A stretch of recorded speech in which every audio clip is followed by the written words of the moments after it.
And it's now time for the business review, and here is TVJ's Dashan Hendricks. Meet Patrick Marzuka. Those old enough will remember he was bold enough to take on a car manufacturing in Jamaica in 1999 through a venture called Excel Motors, pushing to achieve what some say was the impossible. It was the laughing stock of the country at the time. Here in his garage is the last vehicle produced. Made in 2007, Mr. Marzuka has kept it for himself after his car-producing venture failed.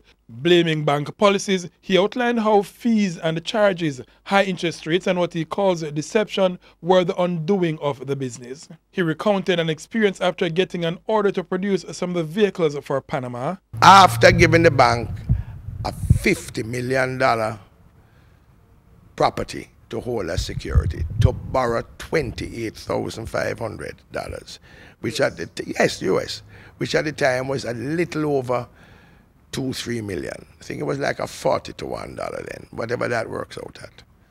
Nothing happened. Lies, deceit, lies, deceit, lies and deceit. That is where banking in Jamaica has reached. In certain institutions, it is now changing. He said the change came with the increased competition in the local banking industry, but he calls on all banks to support manufacturing, adamant to this day that he had a good product. We tooled the vehicle properly. It was the only vehicle that was built for the Jamaican roads.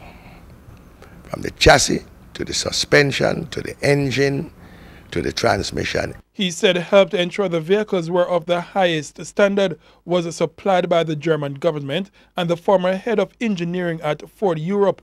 Millions were spent and he bears the loss, but he maintains the vehicles had a lot of potential was there for export. We had orders.